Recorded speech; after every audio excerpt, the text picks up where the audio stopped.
And I'm going to be turning this over to my colleague, Josie Regolia, to start us off. My clock says 11 a.m. Pacific time, so I think we're just about ready to get started. So with that, let's begin, Josie. Great, thank you, Laura. So welcome, everyone. Thank you for coming this morning. Our presentation is called Accessibility from the Ground Up. And today we're going to be talking a bit about some of the lessons that we learned from our first year working toward accessibility. To start us off, especially since we're in a remote environment, I want us to just go through and introduce ourselves so that you have some sense of who will be talking to you for the next 40 or so minutes.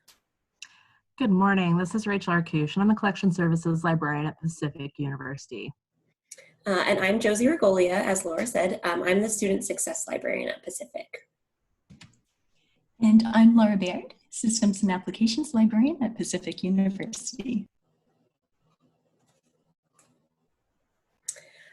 So for our presentation today, I'm going to go through a little bit of an introduction just so that you all have kind of a shared idea of the context that we've been working in and our ideas about what accessibility means.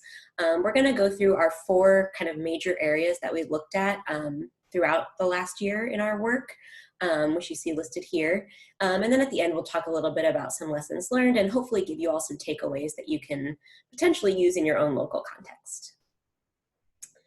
As we mentioned, we all are from Pacific University. Pacific was established in 1849. We have 4 Oregon campuses. We are a private institution and we have about 4,000 students. So about half of those are undergraduate residential students and the other half are graduate and professional students. So this year, we became part of a working group, an accessibility working group at our library. And you can see here, this was kind of our charge, was to develop a plan to guide progressive, sustainable efforts to ensure that our library resources, services, and facilities are accessible to all students, faculty, and staff at the university, regardless of ability. So you might be asking yourself, okay, how are you going to do that? And we asked ourselves the same question. The ways that we did that, Laura, if you want to go to the next slide, was that we needed to sort of review best practices and standards for all of the areas we were going to look at. We were going to conduct a high-level audit of accessibility issues in our library, identify areas potentially where more intensive evaluation is needed, so moving on past our first year, and then complete a report to sort of act as documentation and guidance for the coming year. And the results of, so this is what we actually did do this year, and the report has been completed, and that's kind of what we'll talk about in the rest of our presentation is kind of our results.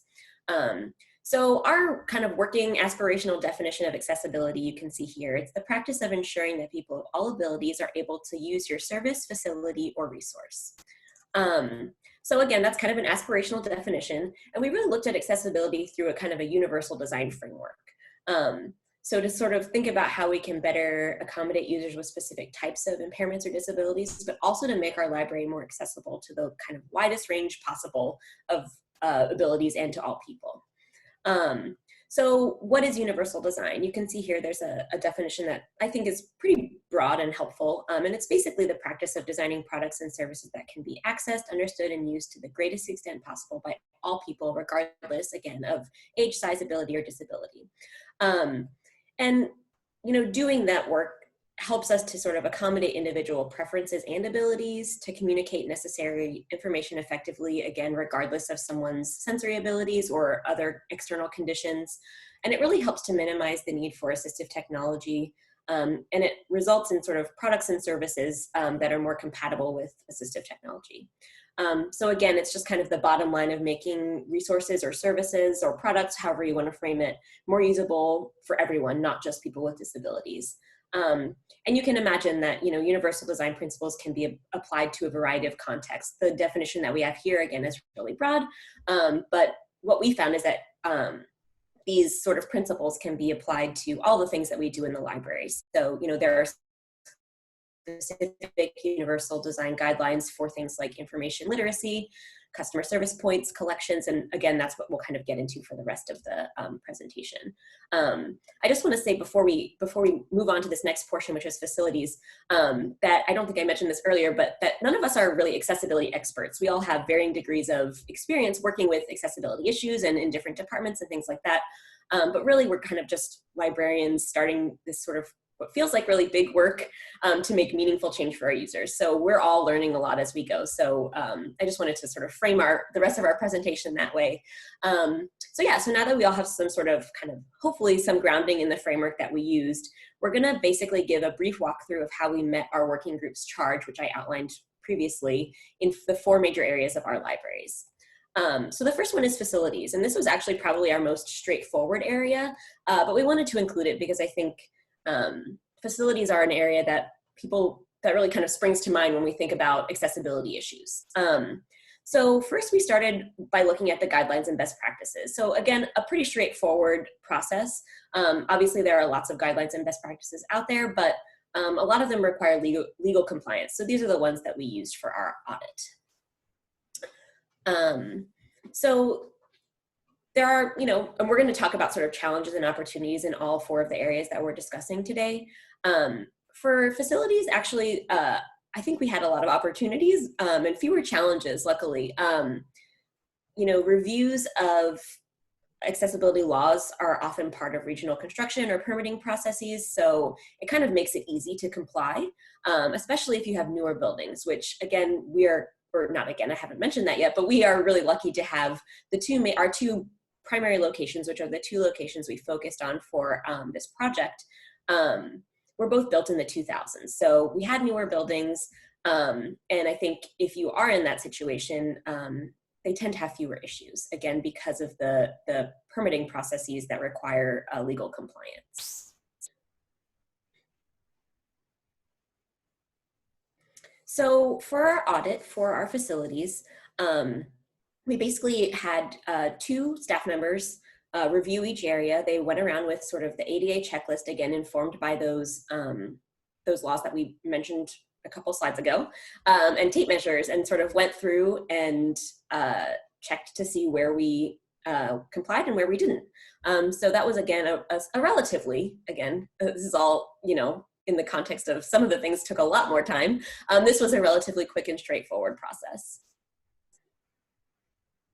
And so the results from our facilities audit the result was sort of that most problems were fixable. So you can see a list of some examples here, things like clearing aisles of furniture, making sure our trash cans are out of the way, adding signs for accessible routes. Something like removing fixed furniture obviously is a little bit more intensive, but we didn't have any sort of large things, that we needed a whole new building or anything like that. So in that way, I think we were pretty fortunate. I will mention again, though, that this was a high-level audit. So what we included in our report is that probably doing a more in-depth look, again, at our additional locations, we have 2 small locations at our other campuses, would probably elicit further recommendations for changes. And I just want to mention also about facilities, that's kind of applicable to all of our current context, is that if our aisles aren't big enough to comply with ADA, they're certainly not big enough for social distancing, which again, we're all kind of coming up on how we're going to reopen and be back in person. So just something to think about when we all sort of are able to go back to our physical libraries and think about potential accessibility, but also what we're going to be doing for social distancing purposes. So the next section is services. So this is a bit larger and a little bit more complex, but there's a lot of kind of guidance out there in terms of universal design that's specifically for service areas like service desks, instruction, tutoring, and those are the 3 areas that we were focusing on as far as our services go. And a lot of those guidelines kind of focus on training, resources. And when I talk about resources in the service context, I'm talking about things like library handouts, LibGuides, other sort of in-house resources, not necessarily our collections and things like that, which Laura and Rachel will talk about shortly. But also things like having procedures in place and having good communication, having your staff trained in good communication so that it is useful for everyone. So again, there are specific guidelines for for all those three areas that I talked about, but there's also guidelines that kind of apply to all service areas. So I gave a few examples here just to give you all kind of a sense of the types of things we're looking at.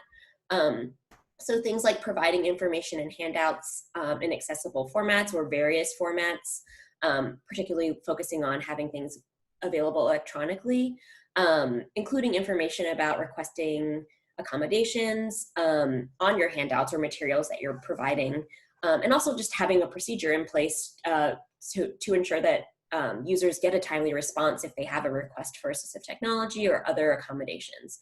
Again, this is just sort of a short list of examples. We have more. Our last slide is actually a resources slide, and I linked to the areas that the list that I used to compile these sort of guidelines. So what I did basically is I developed a list. So again, using guidelines that already exist, I developed a list of best practices that apply to all of our service areas, and then a separate list that was specific to each service area. So a separate list of best practices for tutoring, a separate list for instruction or information literacy, and then a specific list for service desks. And again, with this whole larger list that applies to all.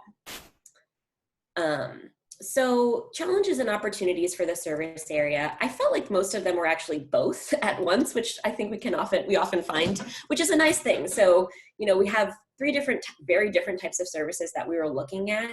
Obviously they have some common ground, but they're different. And so each area, again, had its own specific guidelines, but the areas of overlap, I think, provide opportunities for us to think about doing shared trainings and kind of a shared understanding of the basic universal design guidelines that kind of apply to us all. There was also no documentation in any of the service areas of any prior accessibility assessment, at least not in any systematic way, which meant starting from scratch. So I didn't have previous audits to look at or any sort of report of what we were currently doing, which was, a little bit challenging, but also a good opportunity, I think, to start from the ground up and really dig in and start where we wanted to start, where we were sort of starting from a universal design framework to look at accessibility for our library. And again, there were lots of guidelines, so that's a good thing. I think, it took time to go through the guidelines and see what things were important to us and what applied to us, but in the end, I think that was really useful to have a really good understanding of what we needed to do. So for activities, basically I did a high-level audit of the three areas I had talked about previously. So tutoring, we have a peer tutoring center that's housed in our library. Instruction, we have a number of librarians who provide library instruction in a lot of different subject areas. And then our access services department, which includes circulation and ILL. So basically kind of our front desk and resource delivery and sharing departments. So basically that included interviewing librarians and staff in each area about current practices. So I kind of created questions by working backward from the universal design guideline lists that I had created and compared back to see which we were following and which we were not. And I reviewed current practices. So some of these areas are areas that I personally work in, so I didn't necessarily need to interview anyone. I could look at my own documentation or know what I was doing or check in with other people in my department about whether or not we were doing certain things. Again, there was a little bit of a challenge there because some areas, instruction for instance, I mentioned we have a number of different instruction librarians. And there's no one way that we're providing instruction. There's of course kind of like an overall framework that everyone's using, but there are some slight differences. So, it was interesting to identify the differences there doing that audit. So for the results of the service audit were basically that we have a lot of areas for improvement, which is, kind of what I expected. But I basically found that the libraries were not really consistently or systematically implementing any of the best practices that were identified for all areas. So that sort of big list that applied to everyone, we weren't really doing any of those things in any sort of systematic way. We were following about half of the specific guidelines for each individual service area. So for, again, instruction, tutoring, and access services, we were complying with about half of the list. But the main result actually was that many of the things that we weren't doing are things that we can reasonably implement with little to no budget needed. So things like adjusting our resources, again, handouts and guides, doing some basic training for staff, improving the way that we communicate. Again, all seemingly small shifts and changes, but I think things that could make a really big difference. So in our report and here also, I make note of what I'm calling like low output, high impact things. So, and again, these are potentially high impact, but it kind of remains to be seen. But I think those are things like editing resources, again, to add a note about accessing accommodations. We don't have anything like that, again, systematically or uniformly on any of our guides, handouts, and things like that.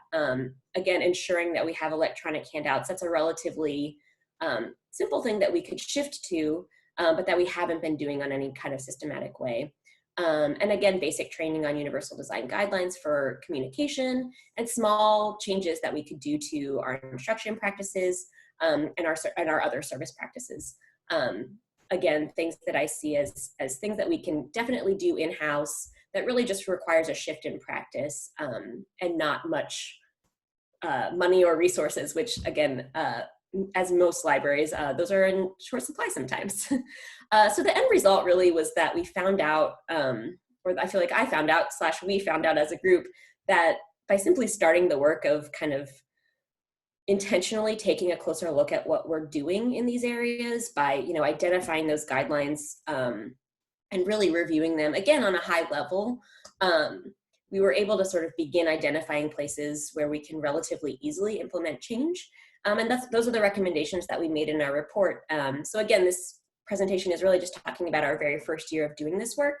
So the recommendations that we've made for the following year include making some of these changes, again, to start moving towards a more accessible and usable environment. So now I'm going to turn it over to my colleague, Rachel, to talk about collections. Amazing, so much work. Thank you, Josie. So collections, that is a mighty big word. And for our project, we really had to clarify it. That means we just focused on commodity collections, things we can buy in the marketplace. So I'm not going to talk about your special collections, your digital collections. Instead, more of your OpenStack or general collections. Now, to boil it down even further, for this presentation, I'm only going to talk about the accessibility to your physical collections, your print collections. I mean, electronic resources are absolutely the superstars in an academic environment. But as long as we own books, journals, DVDs, we're going to need to give these items a little attention. At some point, your institution may be asked, how are you providing reasonable accommodation to get to these things? So, I mean, really, a core of our legacy library work has been making these collections accessible. And as Josie mentioned, I mean, we focused on gracious aisle sizes, opening our stacks, providing stools. But when using the framework of universal design, I think we as a profession are becoming far more aware of the invisible barriers to individual with learning differences and other issues, other barriers. So some things to consider in providing access to the collection would be designating substitute library users. And this is an excellent service for individuals who find navigating the physical space or the interpersonal space of a library difficult. Again, we are becoming much more aware of our mental health issues. A secondary, I think, but much more established service that we are already probably providing is the ability to scan documents. Now, this, of course, has been brought in as a sustainable alternative to printing, but I think it can also be an accessible alternative as well. Being able to provide accessible PDFs, and that means PDFs that can be utilized by text-to-speech systems. And we've also seen on some campuses the expansion of what we would consider document delivery, really scanning our print collections and delivering them to individuals in the formats that are going to work best for them. One service you might want to consider is census access. And then for media access, we're really quite lucky that closed captioning is now far more prevalent than it previously was. But something as simple as labeling your DVDs or VHS tapes that have closed captioning can really help, create some awareness with your faculty and students. So, challenges. There's a lot of challenges. I mean, the beauty of today is that students there's so much technology, Mac, PC, various types of services and softwares. But the challenge is we can't assume that students know everything about their learning style. All students are still learning how to learn. We can't assume that students have access to the technology they need. And even then, we can't assume that they know how to use it like an expert. There are many barriers in that arena. Also, all the options I previously discussed require, equipment, service fees, staff time, or expertise. And I imagine most of you were thinking when I was talking about scanning, copyright is an absolute concern. Now, on our resources slide, there's an amazing resource on how ADA and copyright compete and/or how we can find the most appropriate lines for our users and the law with that. So opportunities. I mean, you're not alone. If you work on an academic environment, there is an office that provides accommodations. Sometimes they're called learning support. Sometimes they're called the Office of Accommodation. And for reasons of confidentiality, you may have no idea who on your campus has an invisible barrier to utilizing the library, but this office can act as their voice. And as we mentioned as well, we're far more aware that the market is trying to respond more and more quickly to the needs of our students with these individual or invisible barriers. So what did we do? As Josie mentioned, we took a critical eye to our spaces. We really used the universal design framework to think what would be best for all in all different scenarios. We are going to talk about an electronic resources audit, which I know is really a key piece, and my colleague Laura will talk about that next. But then we really started a discussion, and that doesn't always seem satisfying in the age in which we want to provide better things for our students, but we really want to understand who our students are. And we don't want to spend money on equipment or spend time on something that isn't really going to help improve their educational experience, because that's really what we're doing. So talking also really creating awareness with faculty, and you may have a center that does faculty teaching and learning support, and how they can provide accessible PDFs through their learning management system. Just understanding better, having conversations with your technology office and what kind of technology you want to be providing in your labs. All of those things, we really spent this first year trying to just take a moment and understand what, with the little resources we have, what's going to do the best. Now I'm going to hand it over to my colleague Laura so that she can get into some more of that interesting electronic resources work. Thank you, Rachel. So I'm going to be talking about systems, and for the purpose of this presentation, when I say systems, I mean websites, web applications, and electronic resources. Basically, anything that use a browser and an internet connection to access. The reason we're talking about all of these things together is that the same standards and best practices apply to them. And in the US, there are two that we want to be aware of. The first is the Web Content Accessibility Guidelines, and the second is Section 508, which is mostly for federal agencies in this context, but is still a useful starting place. And the Web Content Accessibility Guidelines are applied more generally and has different levels. So at level A, there are fewer rules or criteria, and at level AAA, there are more. Depending on your institutional context, you may have legal requirements to comply to some of these accessibility guidelines.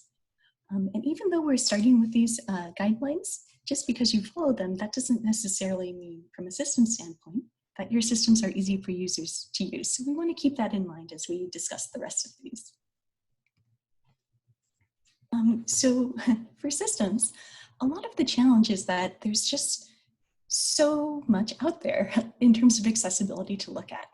So if you're like us, your library may have hundreds of different electronic resources, different systems like the ILS, the library website, LibGuides, LibCal, and each of those platforms may have maybe hundreds or thousands of pages.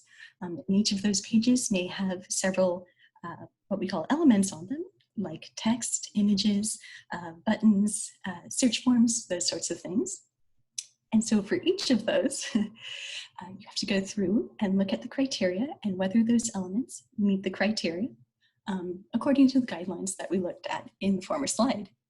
And then, of course, if any of these platforms go through changes or updates, if you really want to follow best practices, you would have to check the usability again for the updated version of the platform. So that's a lot. So basically what I'm going to be talking about today is how we broke that down into something sort of manageable. And to do that, we use two main opportunities. One of them is called the Voluntary Product Accessibility Templates, or VPATs. So these are basically accessibility audits that are put together or provided by the vendors themselves. And sometimes that means the vendor has done the audit. Sometimes it means they've worked with a contractor to do the audit for them. But either way, despite the fact that the quality sometimes varies for these, they're a good starting place for accessibility information about a particular product. The second opportunity is automated tools. So there are many, many different automated tools out there that you can use to check some of the, especially the web accessibility criteria. So this could be a good starting place, at least to reduce the amount of work that you have to manually do to check the accessibility of your various platforms or systems. So as my colleagues have said, what we wanted to do this year was a high-level audit. Initially, we started with the idea of working with a consultant ourselves, and we got a quote back that was hundreds of thousands of dollars. So we decided not to go that route, and I'm sharing with you the shorter route that we took, which might not work for all situations. If you're actually dealing with some sort of legal accessibility issues, then you might actually want to work with a consultant who can give advice for that particular situation and will take a much closer look. But for us, going through a lot of material and figuring out what's the biggest accessibility priority, this methodology worked. So we started by collecting and reviewing the VPATs where they're available. A lot of them are either provided by the vendors on their websites, or you can request them from the vendors. And then we also did a series of automated and manual checks for the systems and platforms that didn't have a VPAT available. And we looked at a lot of different things. So when you look at an accessibility audit, either from an automated tool or a VPAT, usually there's a bunch of criteria, and for each one, it says something like complies, does not comply, or partially complies. So in order to boil down all that information into a decision, like whether or not a particular resource is accessible, we worked with the principles of the Web Content Accessibility Guidelines. So the first is whether something is perceivable, meaning that if there's a button, you can detect as a user that that button is there. If it's operable, meaning that you can interact with it, you can click the button. Understandable, meaning that you know what will happen if you click the button. And robust, so it will work with a variety of different technologies, including different browsers, screen readers, and assistive technology. Now, since we're librarians, we also looked at what I'm calling the core functionality of different resources. So for example, for a database, the purpose is to search for information, to us at least. So that means that if someone can't access the search box or the search form, or they cannot work through the search results, then that database isn't fulfilling its purpose for that person. Similarly, for ebooks, if someone can't navigate through the table of contents of an ebook, or they can't download the content, it's unlikely that they're getting what they want from the ebook. So we sort of combine these two frameworks, our idea of core functionality and the principles, to try to figure out whether particular systems to us were high priority and should be tackled next as the next step. So for systems where there wasn't a VPAT, we actually did this combination of checks. We used Chrome Lighthouse Audit, and also a series of manual checks. Keyboard navigation, screen magnification, and captioning check where applicable.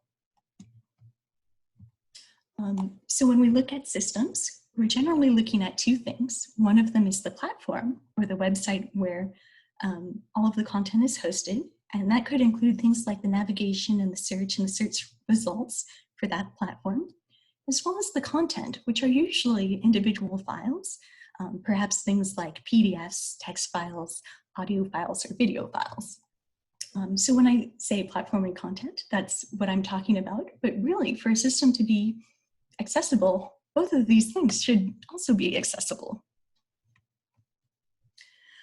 So I've broken down what we found into two categories. One of the categories are platforms where the library owns them and has some degree of control over what happens and how the platform works. So for those, we identified as priorities some fixes to navigation styles. And in some cases, we've decided that we're going to upgrade the software behind them in order to provide more accessible versions of that software.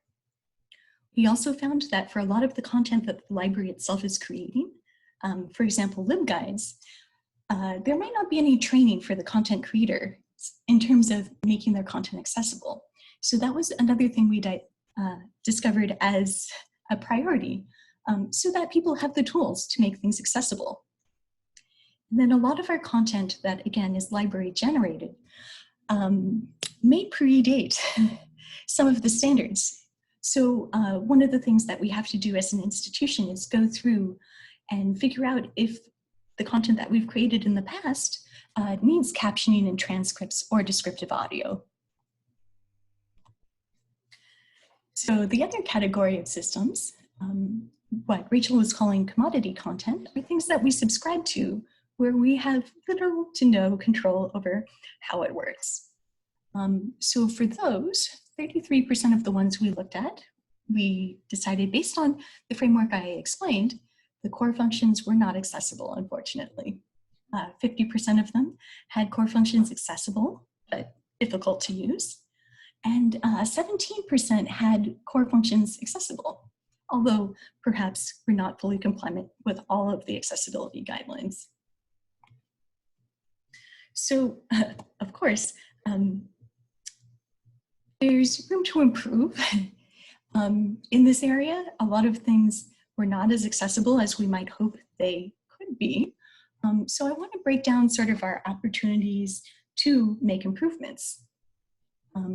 The biggest opportunity that we have as libraries to improve accessibility in terms of electronic resources and systems is at the selection point. So when you're deciding to subscribe or to implement something, that's when you have the most control over whether or not what you offer to users will be accessible. After that point, you're pretty much limited to advocacy or customization.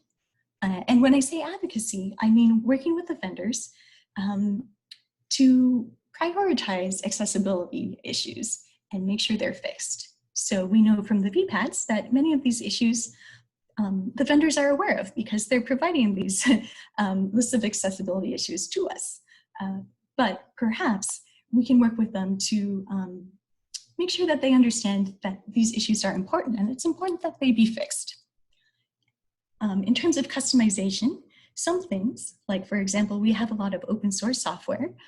If you have the right expertise, you can actually go in and change the functionality to make it more accessible.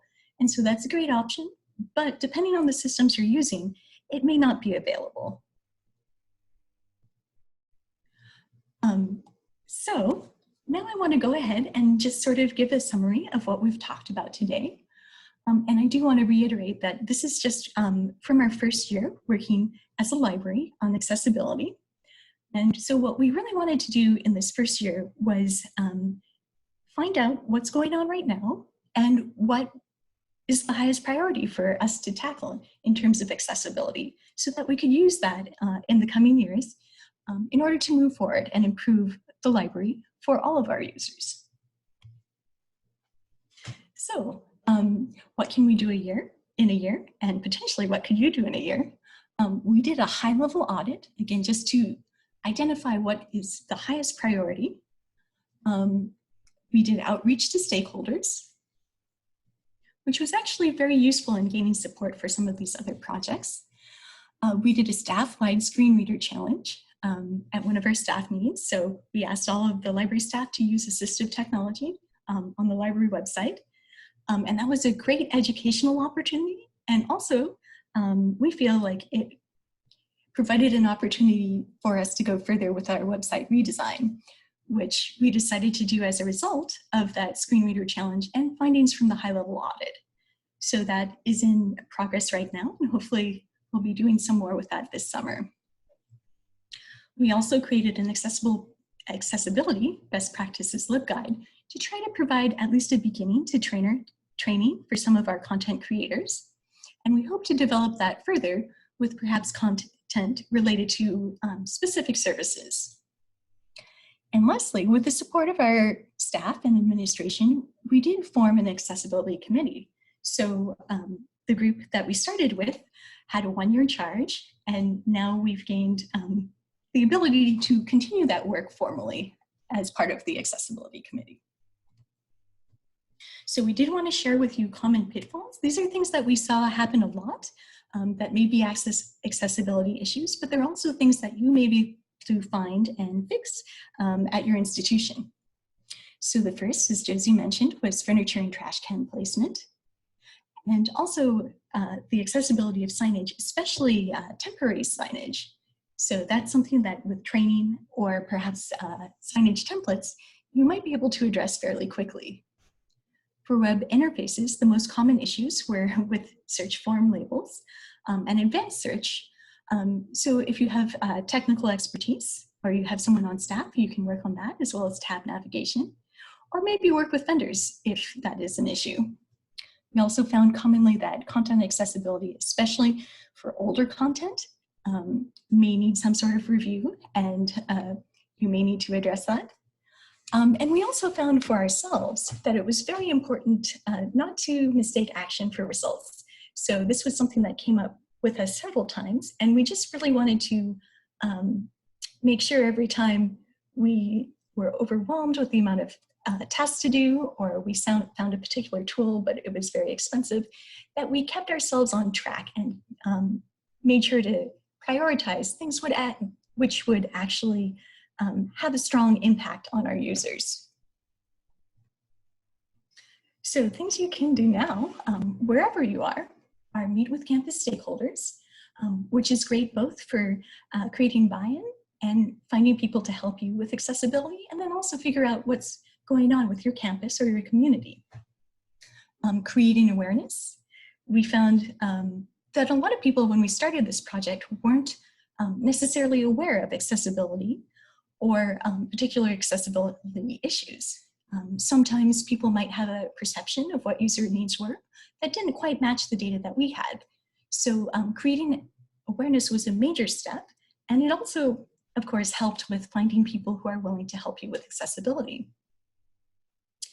Assessing needs is a great place to start out as well. And it's also something that as users change and as technology changes, we need to reevaluate every once in a while. As we've talked about, fixing common pitfalls is a nice sort of focused way to start out if you haven't already. And lastly, universal design provides a great framework, and there might be some training tools available there as well, so that when you're either working with a new service or revising an old service, you can sort of incorporate some of the ideas that might make your tools or your services or your library in general more accessible. Lastly, I want to leave you with the idea that getting started, whether it's at a high priority accessibility issue or low priority, just getting started is the most important step you can take in terms of accessibility. And so we want to leave you with the idea that this was our small step towards accessibility, and we encourage you to take your own, keeping in mind that the small step is just the start, and there will be more accessibility work that you might be doing in the future.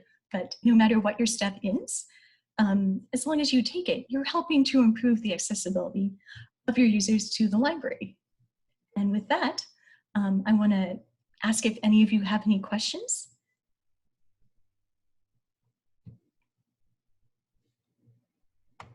And if you do, go ahead and put it in the chat and we'll try to answer them.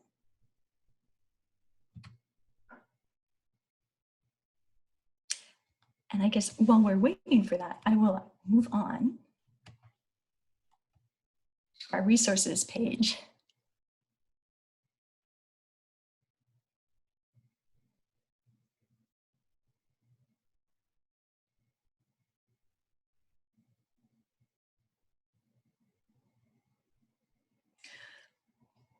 So while we're giving people an opportunity to ask questions if they have one, I do want to say thank you all for coming today.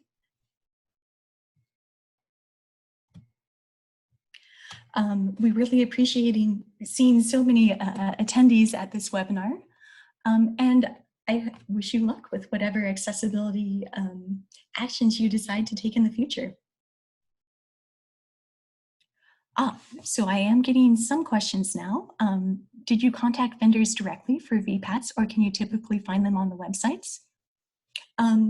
So I did end up finding, I didn't take down exact numbers, but maybe as many as half, just by Googling VPAT vendor platform's name and accessibility. But there were several vendors where I had to email them or call them to get a VPAT. You can also find some libraries do make accessible all of their VPATs for all of, well, I don't know if it's all of them, but many of the platforms they use. So your library colleagues are also a good source for VPATs. The next question I have here is, how much latitude do you have to make modifications to your website? Does it require coordination with campus communications? That's a good question. I know that we're very fortunate in that for us in particular, we have WordPress, which is an open source platform for websites, and we can pretty much make any modification we want. We do have to have like the university logo and the color schemes and certain things like that on our website, but for the most part, we have a lot more latitude than some university libraries. Is there a way to get professional development credit? That's a good question, Amy. I'm wondering if someone maybe from SLIM can answer that question for us. Oh, and I see they have. Okay, it says SLIM doesn't offer any CE credit, but we can issue a certificate of participation so you can show your certifier as proof. So the next question from Kelly is, with the screen reader activity, what screen reader did staff use and was it challenging? So we just used Chromovox, which is not necessarily what users would use, but it was definitely challenging. And it also, I mean, not just the technology was challenging, but I think a lot of staff found it challenging to try to picture researching without seeing any text. In other words, navigating something just from audio was very challenging for a lot of people because a lot of the way they visualize, say, the library website is entirely visual. And so I would say that it was very challenging. Of course, I designed the activity, I didn't participate in it, but that's what I heard back from people. Oh, and the activity itself, I believe I had them try to find a book about dogs on the library website and then ask some questions about the books they found. Next question, is your LibGuide on accessibility publicly available? Thank you, Michael. It's not yet publicly available, but I think that is something that we can make available pretty quickly. And from Amy, thank you. And thank you, Amy.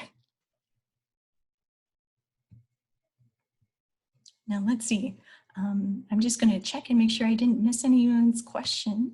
But if I did, feel free to put it at the bottom of the chat again.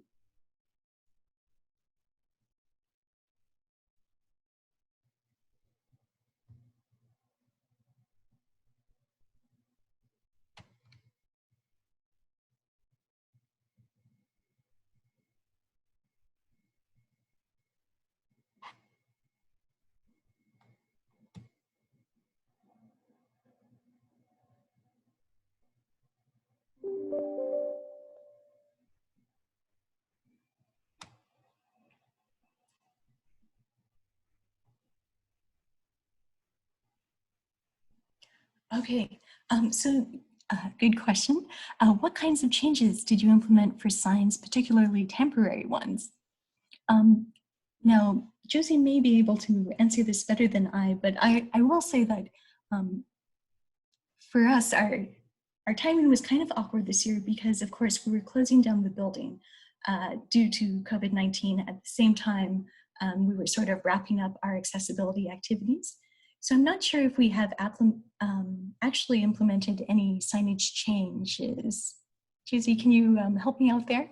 Yes, I can help you out. We have not implemented any signage changes, and in fact, we haven't. I mean, apart from the LibGuide that Laura mentioned and some of those other results, we haven't really gotten to the stage of implementing many of the changes yet. Again, the timing was a little unfortunate, but also a lot of those changes are things that we've sort of included in our report to have our now formally formed committee begin working on in the coming year, which you know, hopefully we'll be back in person sooner rather than later, and we can begin talking to the various staff members in each of those areas to begin making those changes. But no, we haven't made any changes to any of our signage or handouts or anything like that yet.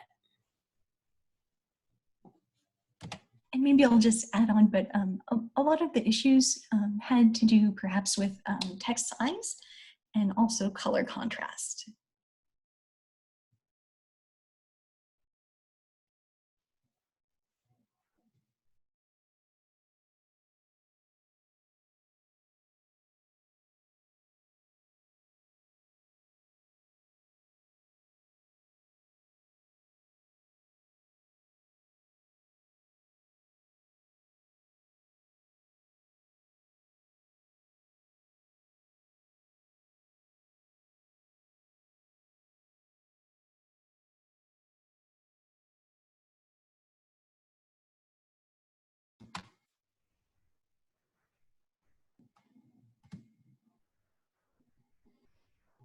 All right, well, I know we did cover sort of a lot of material, a lot of different things about different aspects of accessibility in different areas.